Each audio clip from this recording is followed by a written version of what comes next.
Hey y'all, welcome to episode 180 of Consignment Chats. Boy, did our time this past week with Kat the Nurse Flipper and Rod totally open our eyes.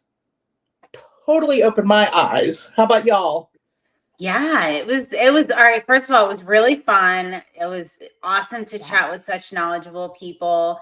The questions were awesome. So that's why we're doing this episode, because some of the questions were back to basics, maybe some misconceptions about consignment.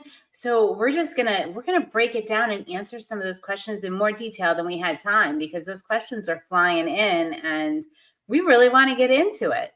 Yeah. Y'all, yes. Let's do it. Back to, again, I got to put a shout out there. Thank you to Kat and Rod for having us on. What a great community you have and what a great show you run. And we love the style of it. But yeah, we could have talked for hours, right? And hours and hours. But I really, truly found it eye-opening to how many resellers out there didn't quite understand consignment. Yeah. They were scared of it, or they just didn't know about. I mean, there were so many different attitudes towards it or different thoughts about it that were surprising to me. So I'm excited that we get to break down these myths and give you a little Consignment 101 course here today. What was the number one surprising question we got? Well, I think there was a resounding amount of people that were in the chat saying, "Do you sell online?" Like Yeah. they were asking about platforms or if we had a store, and I got the feeling that most of them thought you had to have a store, a brick and mortar store, or some type of physical location to sell consignment. I would agree with that. That was definitely a misconception there of what consignment can be, because we all do it very differently. If you've listened to our previous episodes, I mean, Libby owned a brick and mortar, and I was invited into her business as the online sales manager. So we had a hybrid where we had the brick and mortar as the main base of the store, and then I did eBay part of it, selling on eBay back in the day. Of course, now we're on multiple platforms, but back then it was eBay. That was pre-ListPerfectly. But yeah, I mean, now look at all three of us are solely online. No brick and mortar, no pop-up shops, none of that. We just sell full-time businesses online. It's possible, y'all. Yeah, and I think a lot of people that do that are resellers don't realize they have that option. And the other misconception that kind of goes along with this is a lot of people are selling on consignment and they don't even realize it, right? If you're selling something for a neighbor and splitting the profits with them, if you're selling something for your mom and splitting the profits, guess what? You're doing consignment. And one of the reasons we started this whole Consignment Chats community is so that you do it the right way and you do it in a sustainable way and you make money. I mean, there are a million other reasons, but that was the main one. Like, people just got into it and they, didn't have their terms set up correctly. But yes, so we all do it online. We've done pop-ups, we've done brick and mortar. I've done like antique booths, things like that.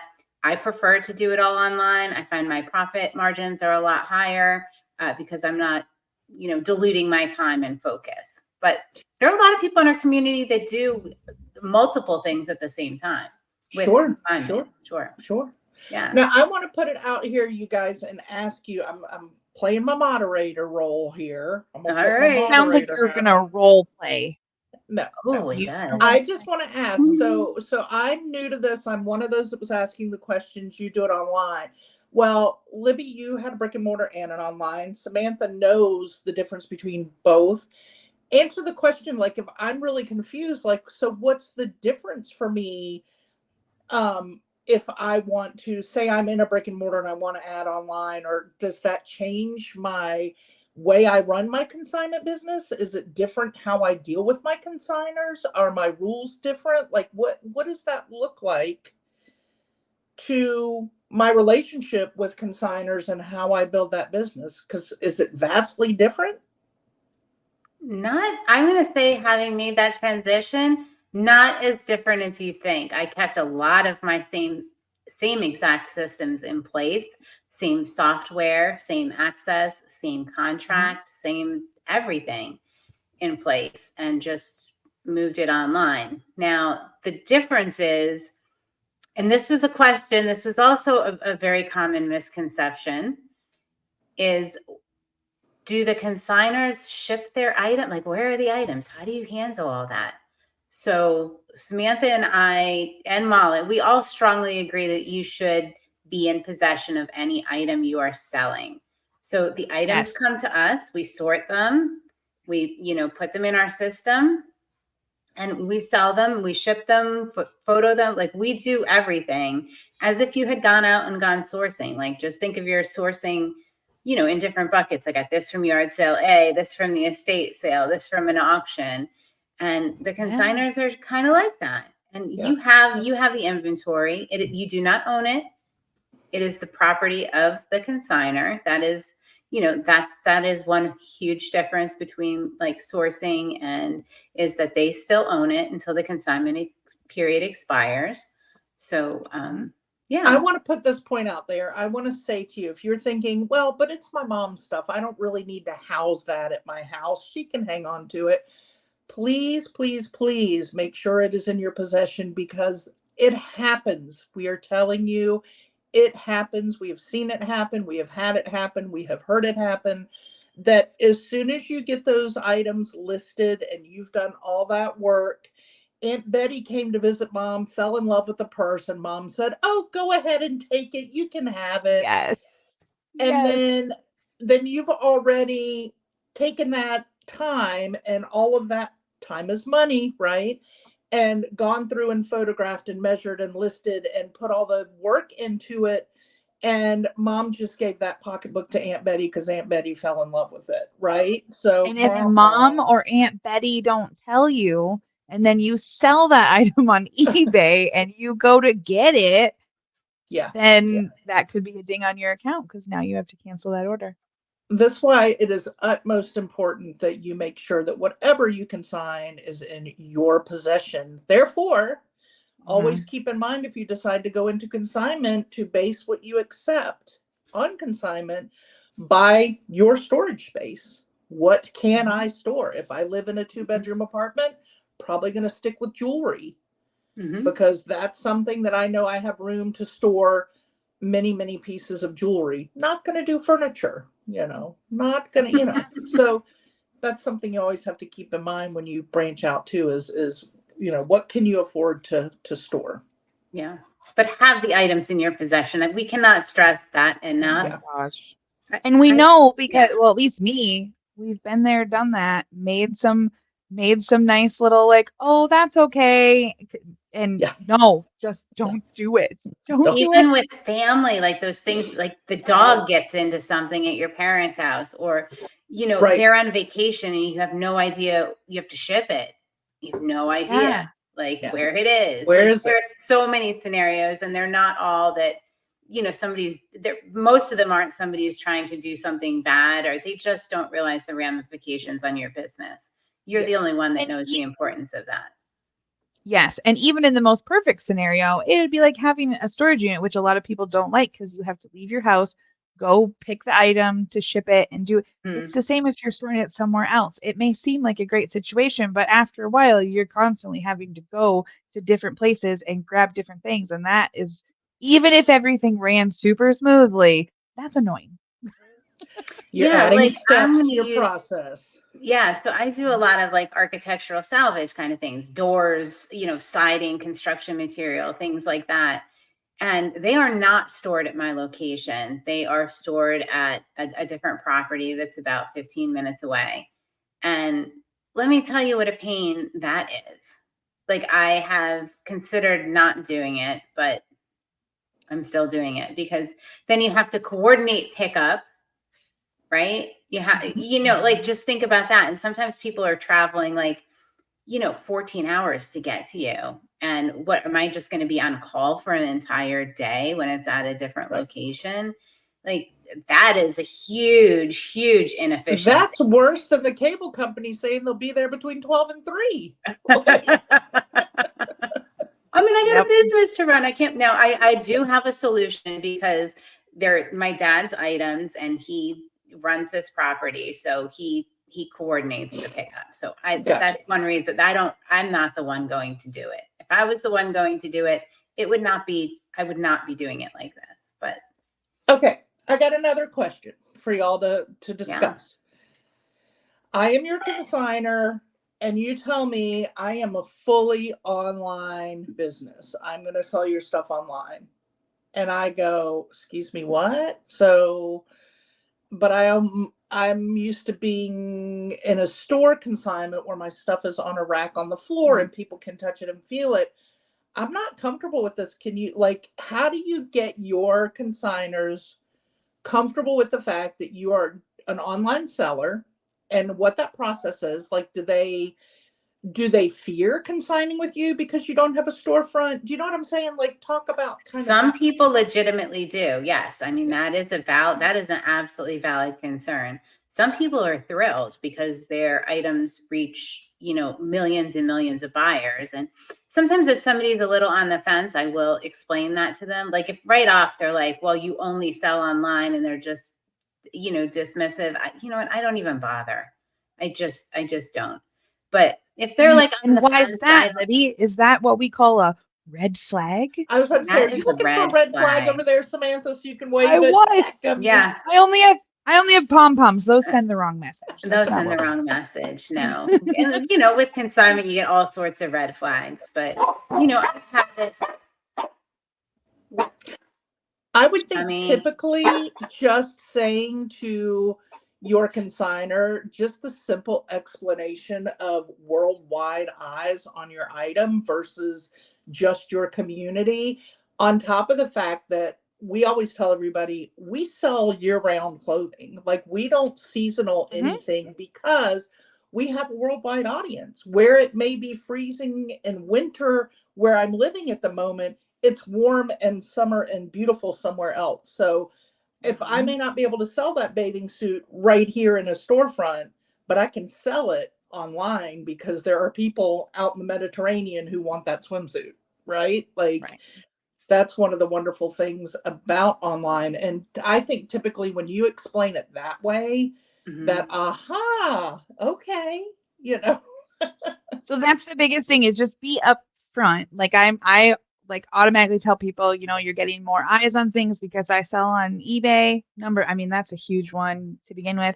And then I say, Poshmark, Mercari, Facebook, like lay it all out there. They know. But don't seem desperate. Or even if you're just trying to convince them, you're trying to, like be confident, and like you're running a legitimate business. You don't need them. There's tons of people out there that have things to consign and need to get rid of stuff. And you may like really want to convince them and just, try to get your point across, but that could come across the wrong way as well. And you're not attracting the right people if you're trying that hard.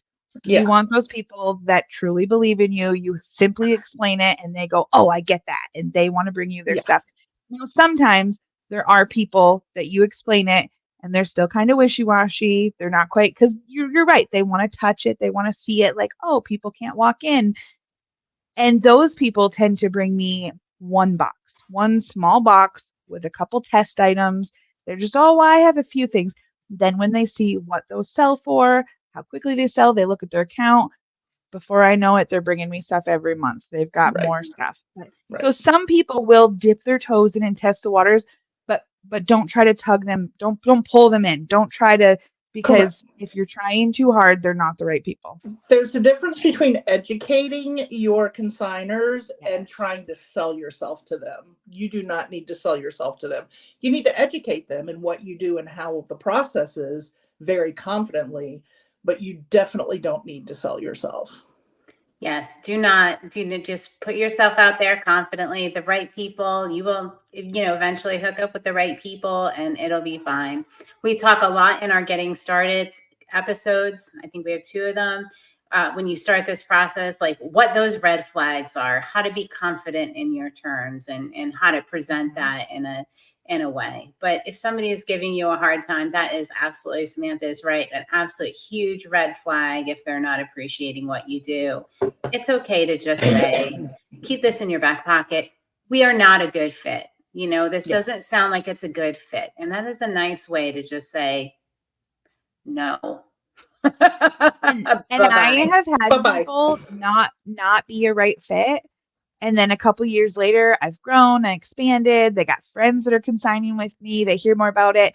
And then they do come around and they say, hey, you know, you earning 60% is appropriate. And I do have a few things. And then they try it out and they do their thing. But sometimes it's just not the right time. Yeah. I agree.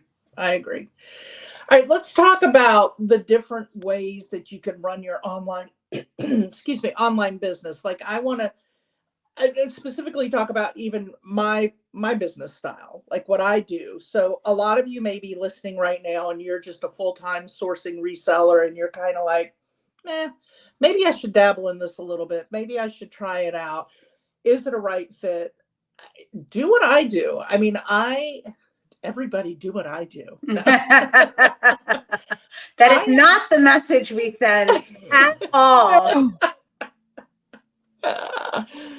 Anyway, I do probably about 80-85% sourcing. So I am easy to compare to a lot of people who are just curious about this, because if you start it, you're going to be about where I am, right? And what I've been doing. So I love to source, so I get my items that way, but I do have a handful of consigners, and I love that I have both, right? I just love it that way.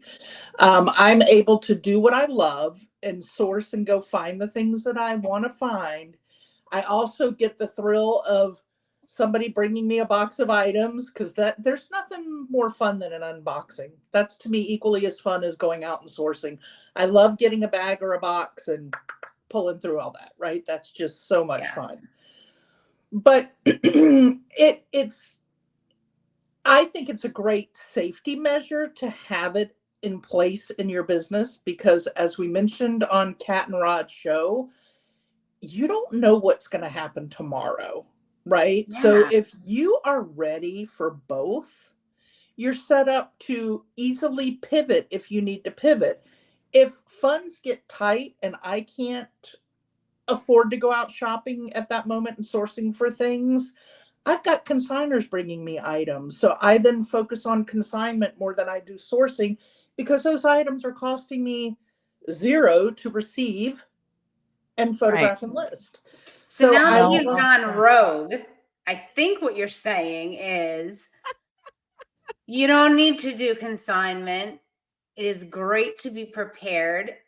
So when you have a situation where you may have to rely on it or your capital is low, and we're going to talk about those situations. You know what? I agree with you. You went a little rogue, but Did I go rogue? You went a little rogue. You said, I do things the way I do them, which we never say here at C-Chat. Yes. You went rogue. I'm just saying, if you have never tried it before, but you're interested, start with a little. Like keep doing what you're doing and add a little on the side. And that way you're diversified and ready to roll. And I mean, we always say, have the tool in your toolbox. I think she got a little excited, Libby, because before you joined us, right before we started recording, I had told her how I wasn't home right before we were recording because I was out garage sailing and sourcing and getting all of these beautiful items. And she was really happy. I'd gone to the dark side this morning. So yes. She's on a roll now. Look out. I was excited that she was sourcing. Whoop, whoop, whoop. So one of the things, another thing people were saying kind of in the, like, I don't do consignment. I have no interest in consignment. And, and Rod and Kat are both maybe don't do a lot of consignment. However, they both knew their terms and were consignment ready, which yay. That's the key. it was so funny. Like one breath, Rod was like, "Yeah, I don't think consignment's the right fit for my business. I'm not going to do consignment. If I ever did consignment, it would need to be a $500 minimum." And we're like, "Cool, you know your terms. Like that's literally like you just have to Boom. know what that line is." And Kat said the same thing. She's like, "Oh, I would need X amount and this." And it's like that's all we want. We want resellers to be consignment ready, to have a situation where you can negotiate or come up with a special thing that you don't normally do, but you know it's worth it at that time, and you already thought about what makes it worth it for you. So you don't have to sit there on the spot and go, I don't know, and regret it later on when you're like, shoot, what did I get myself into? Yeah. So, all right. So, what are some scenarios here where consignment would come in handy? So you come up on this big collection, somebody reaches out to you and they say, I have comic books worth $20,000 and I want $10,000. And you don't have $10,000 or you don't really want to put that out that, you don't know a ton about these comics or there's something. So you say, I will give you $3,000. And they say, oh my gosh, that's a low ball. That's crazy. I told you they were worth $20,000. Or we can do consignment. And as they sell, we split it 50-50. They could potentially still end up with the 10,000 they wanted. You don't have to fork out $10,000 right off the bat. And then there you go. It could be, and then there's no risk if the ones that don't sell don't sell. Right. Zero risk. I love that. Like when you're looking at a big collection of something, like the other thing is, even if you know the value, if you can't ascertain the value of something, right? Like you have a huge collection of, I don't even know, huge collection of what's something that people are Department 56 things. And Yeah. and it's either you have to make a decision like right on the spot and they want, $500 for it. Mm-hmm. You can't examine every piece right there on the spot when you have to make a good decision. Some of those could be worth nothing because they have Right. cracks or chips or damaged or water damage or any number of things. And you can't do that. So consignment is a great option for that because let's say you took home a thing of all duds and you had to discard them all. Well, you didn't put any money out. I mean, and Mm-hmm. chances are they're not all duds if you're looking at the collection, but you can make a like very quick and easy decision with zero risk. Um, Mm-hmm. yeah. So I love that aspect of it because how many times have we gotten a cool like even consignment in or bought and I've bought like a big lot of things at an auction and I get home and I'm like, oh gosh, like every single thing has a flaw in it. That thing on the top of the box was really cool, but the rest of this box is junk. Like Right. what the? Right. Yeah. And a lot of times, if you're going to use it as a bargaining chip like that, maybe you're at a garage sale or an estate sale or something, and they have a table full of stuff, or they're trying to close up for the day, and you're, you know, trying to make them a big bundle deal. Sometimes it's just a good bargaining chip because you want to lowball them. You want to say, oh, I only want to give you X amount. They're hemming and hawing. You say, or we can do this. They still might take the cash and say, actually, $300 sounds great. Let's just do that. And then they're done with it. Like it can be used either way. But then Yeah. if they do accept the consignment, you're still okay with that because you knew your terms up front on the spot. You're ready to go. Yeah. All right. So when you talk about terms, what are we talking here? Percentage wise, know upfront what percentage is good for Mm-hmm. you so that you're not going into it and they're like, well, I'll give you 20%. Like, and you have to think about it or him and how, like, you want at least 50, 60%, whatever your terms are. Mm-hmm. Um, And like Rod and Kat said, they had a monetary value. Like they're only going to do it if it's a high dollar item. If Mm-hmm. it's that holy grail of a thing that they know has a good sell through or a good whatever, then they'll do it. Yeah. Um, and then also this leads into another question that we had a lot of. Do you have to keep the items forever? Right. Are you tethered to that consigner or those items until they sell? Because we know that some stuff could sit for, I don't know, Libby, how old is some of your stuff? 10 years old? Some of it could sit. Hmm. It might be. It might be. But that was something that we got to bust as well. You don't have to be tethered to that consigner or that person or even those items. I expire items out after 6 months, and then it's up to me whether I want to liquidate them, donate them, whatever I want to do. I'm having a garage sale next weekend. I'm gonna get rid of a bunch of excited inventory. So there's plenty of things you can do, and knowing that expiration and having that as part of your term as to whether it's 60 days or 100 days or whatever you want it to be, knowing that up front.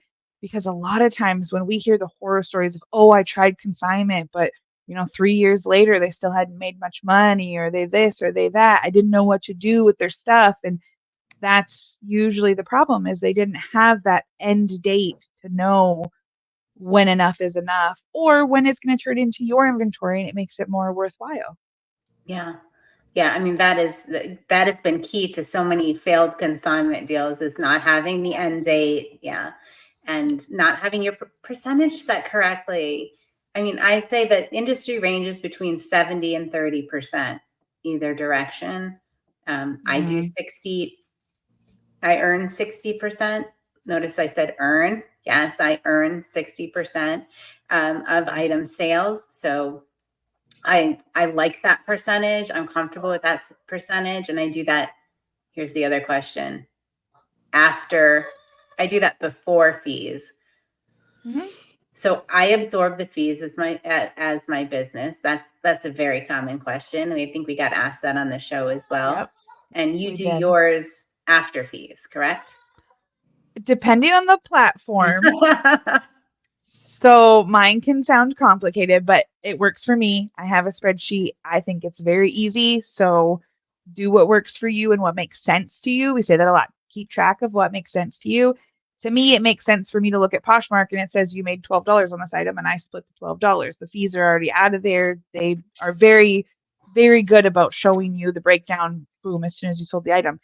eBay's a little more digging, a little more whatever. So that one, I absorb the fees off eBay. I just, if it sells for $30, I split the $30 and I take care of the rest later on. Yeah. So I just do what makes sense for me. Yeah. And I think just do what makes sense for you. I absorb the fees because they're different on every platform. I can't be bothered. And when I was in the storefront, people would watch their items on whatever platform. And I didn't want them to say to me, oh, we'll just sell it on Facebook Marketplace because, there are no fees. Like if it was local, there are no fees, Right. or just sell it here because the fees are lower and I don't want my item here. So that's why I did it that way from the beginning. But I also find it very easy. Like I'm not doing any calculations. I'm just ringing it up for what it sold for and splitting it that way. Right. Yeah. But you can do whatever works for you. Yeah. And I think that between knowing your split and your expiration, like those are the two biggest things. When I first started this, I was only earning like 30% because I was organizing for people and then I would throw some things on Facebook while I was organizing for them. And most of the time people were picking those things up while I was still organizing their closet or their whatever. So it was very quick. And I thought an extra 30%, they're already paying me hourly to clean their closet. Like this works out great. And then as I grew and I shifted more to just consignment, I would up it by 10% every so often. And I just gave myself another 10% raise. I went from a 50-50 split to now I earn 60%. And e- even some of my pickiest consigners, which I am very blessed, I have a wonderful group of consigners that has been with me for a long time. Some new ones, some of them have been with me for over a decade. Even some of my pickiest ones that I thought, ooh, they're gonna say something. They congratulated me. They're good. You deserve that. You work very hard. I'm glad that you're doing that. Like it was a very good reception. That's awesome. Because you avoided those red flags when you were taking stuff. Yes. Yes. Yes. Yes. I got people that understand, they appreciate it, and we both make money. It works out great. Yep. So another question that came frequently that I'm hoping you can kind of simplify in just a little bullet point breakdown was taxes. People were wondering like how that rolls. What happens with taxes? What do We we are have to not do? tax professionals, but I can't answer that question. Yeah. All right. I feel like everybody does the disclaimer. So I know. consignor payouts are the same as your cost of goods. If you spend $10 at a yard sale, You do that on your taxes the same way if you paid that $10 to a consigner. Same difference. It's your cost of goods sold, and it just comes right off. A lot of people were under the misconception they had to pay taxes on that, and it wasn't deductible or anything like that. But it is your cost of goods sold. It's that simple. Yeah. And it is very easy to track. Instead of that, instead of this stack of Goodwill receipts and stuff that you're going to be inputting, which clearly I still do, instead of inputting that, or in addition to inputting that every month or however often you do your booking, you're just also inputting how much you paid out to your consigners. That's it. Yep. Super easy. The other question was the 1099 question. The 1099 question. So it is a gray area in the tax code. I can tell you that right now. I've read it, checked with my accountant. But I do 1099. So everybody gets a 1099 that earns over $600 at this point from me. Yeah. And One of the things your consigners may ask you is, well, they get very concerned about getting a 1099. Well, that's going to, increase my income. If they are selling their own things, it is almost certain that they can also deduct that on their taxes. Of course, you tell them to check with their accountant and get all the information. But that is a question I got quite often when I'm selling a lot of like high-end goods for somebody. Like, oh my gosh, I'm getting a 1099. Like I can't claim that on my tab. Like that's going to just put me over the edge. But no, they check with their accountant. They're like, oh yeah, okay, you were right. We're good. And they're not scared of the 1099. Yep. All right. What other questions can you go ahead? Yeah. Another thing that we had talked about, and I think that people, like a light bulb goes off when you say this. Some of my best consigners are other resellers. What? So, right? Like it doesn't even occur to them that could be, but we know so many people that only sell sneakers, or they're a t-shirt bro, or one of my consigners is in a totally different state and sells video games and electronics, but his wife has beautiful purses, and there are things that he knows how to run comps. He knows things that are of value. There are some things that you just can't pass up on, but it doesn't fit his business. It doesn't fit his store. He doesn't. But if you get it at a good deal and you toss it in that box of purses and you send it to me, I'll sell it and we'll split it. It's great. It works out fantastic. And I have local people here that, I mean, we all know those resellers that just love to shop. They may not sell very much, but they love to shop. I have someone here, she switched jobs. She ended up working a lot more. I thought you were going to point to Molly. I thought you were going to point to Molly. Yeah, I'm going to remodel my business, I've decided. She's going to start consigning with us and just keep shopping. Yeah, right? Right? But yeah, one of my favorite clients is a local reseller. She used to sell on Poshmark. She sold a bunch of stuff. She does still sell on Poshmark. She lists one item a day because the girl's got a million things going on in life now. But she knows consistency is key. So she has told me she still lists one item a day, 5 days a week. But she only puts, plus size clothing, things from her closet on there. Not a big deal.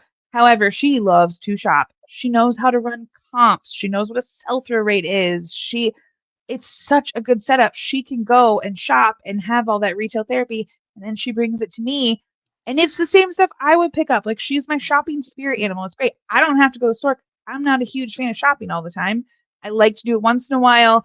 Clearly, garage sales are still my weakness, but I don't have to. If I had to go multiple times a week to sustain my business, it would drive me nuts. It's also not doable here. I don't have enough.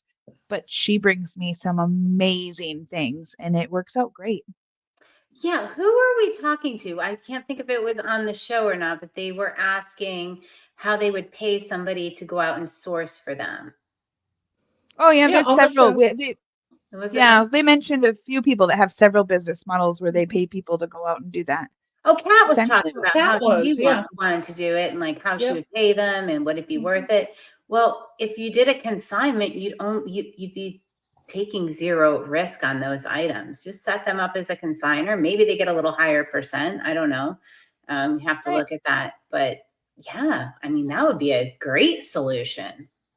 Ooh. Yeah. And then you don't have to worry about like, are they making good choices with your money? And because if you're going to give them a spending account, and I know people that do it and it works out Yeah. great for their business. Everybody's business is different, but it does take some of that guesswork out. You're not worrying like, well, are they blowing money on these kind of items, but they don't really sell anymore? Are they this or they that? It takes that away. They're going to bring you things that they want a percentage of. Mm-hmm. There you go. Yeah, and then you pay them as a contractor, right? So then they can deduct their mileage, and hopefully they'd be happy that way. Yeah. Yeah. Oh, I'm Could glad be. we solved Kat's problem for her. You're Yeah. solving my problems too. Thank you. Am I going to be your lister now? Yep. Another revelation that we had on that show. Very first question right out the gate. How do you track mileage? And Molly doesn't track her mileage, guys. The Oh, heck? I don't. You went all the way to like Maine and thrifted. I'd be deducting some of that. Like, what are you? they take sourcing vacations They down to do. Jacksonville. Yeah. We do. Yeah. Now All that right. one to We're gonna work Jacksonville, on Nick that. Nick probably wrote that down, but the day in and day out stuff I don't mess with. All right. Well, we'll have to check with Nick on this and make sure he's deducting that. Gotcha. Yeah. Track your mileage, folks. Track your mileage. Moral of the story. That's one of All the right. things you don't do what I do, y'all. Don't do what I do. Don't do. No. Do what she Any other does. questions you can think of that we need to break down more before we cheers ourselves? I think another big thing was just like you, Molly, you don't have to be all in on consignment. Clearly, in the Right. summertime, my consignment goes down and my own thrifting goes up.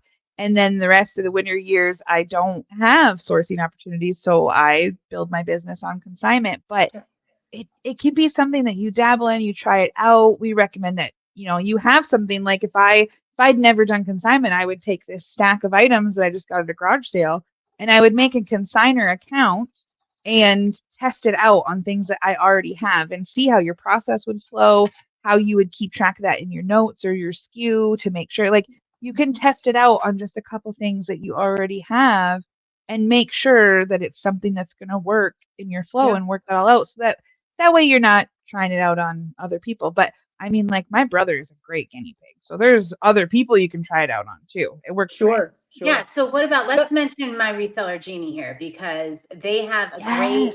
especially if you're just trying it out. If you're a reseller and you want to be consignment ready, they have the option where you can track your consigners, you can give them a report and track their payouts, which we need to touch on payouts because that was also a big question. Oh, But yes. yes. So My Reseller Genie, yep, you can use our code for 15% off the first month.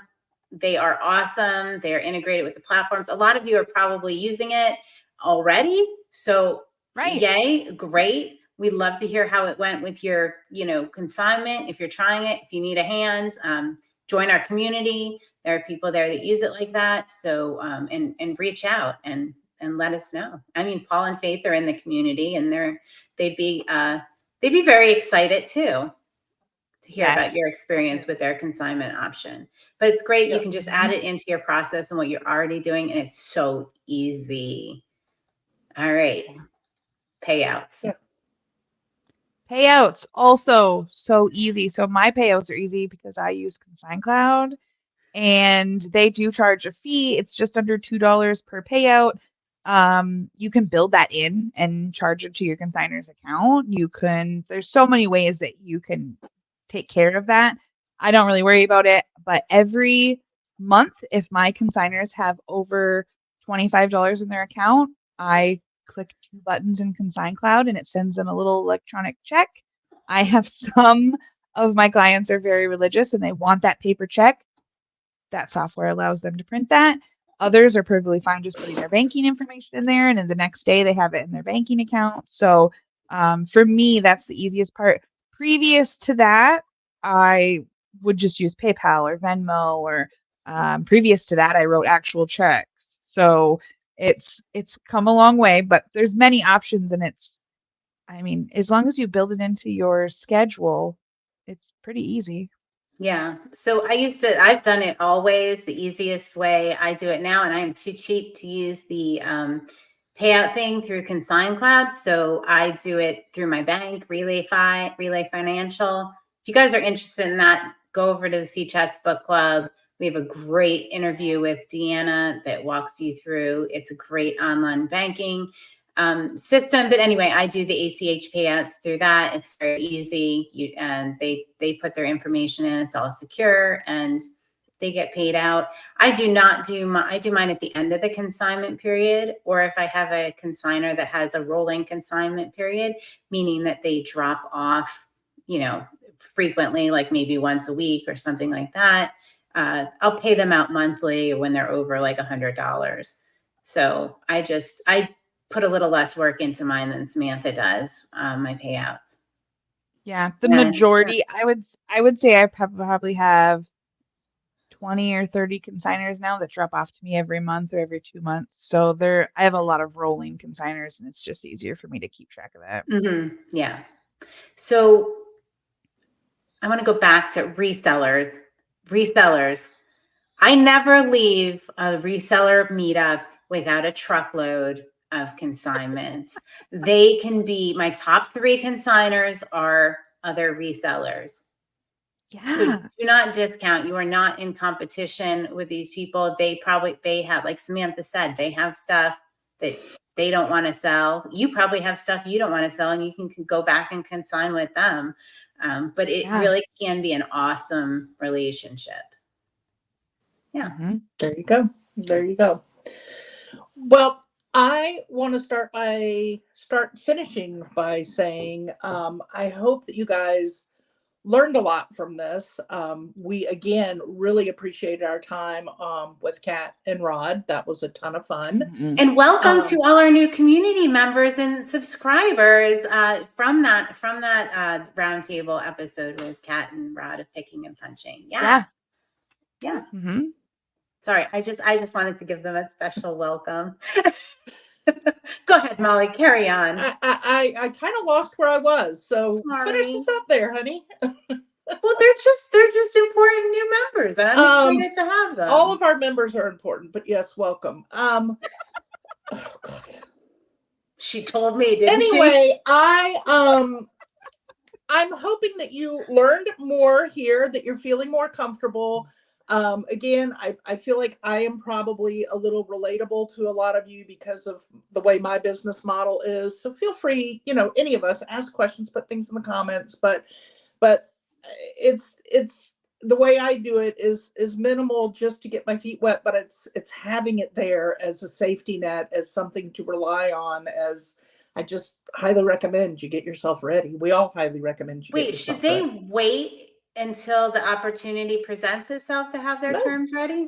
No, never. No. Because you don't know when it's going to happen. It could happen anytime. You got to be ready. You just got to be. I forgot about one of the biggest questions we had on that show. How do I get consignment ready? How do I find help for this? How does somebody hold my hand and walk me through it? You're right here. You're here. You found Good job. Yes. So consignmentchats.com. You can find us on Patreon at Consignment Chats. We have, as Libby mentioned, a book club. We have a Consignment Chats community Facebook group. Like and subscribe here. And when you go to consignmentchats.com or into Patreon, we have a sample agreement that you can download and put your terms in it. It helps walk you through it. If you still, which is super simple and way less scary than it looks like if you Google it online, like don't Google a legal document and look at that, because they'll give you 6 pages of, oh my gosh. No, we give you a simple version. If you still need help, reach out to us. We'll walk you through it. We have weekly meetings where we help people, we coach them. So there's so many options, and you took the first step. Good job. Yes. Yay. All right, ladies, until next time. Cheers. Cheers. Oh, that's cute, Samantha. Surrounded by consignment. Thanks for joining Libby, Molly, and Samantha, the ladies of Consignment Chats, as we build a resourceful community of collaborative resellers. Find all the ways to connect with us on consignmentchats.com. Episodes are available on YouTube and anywhere you get your podcasts. In addition, join our free private Facebook community.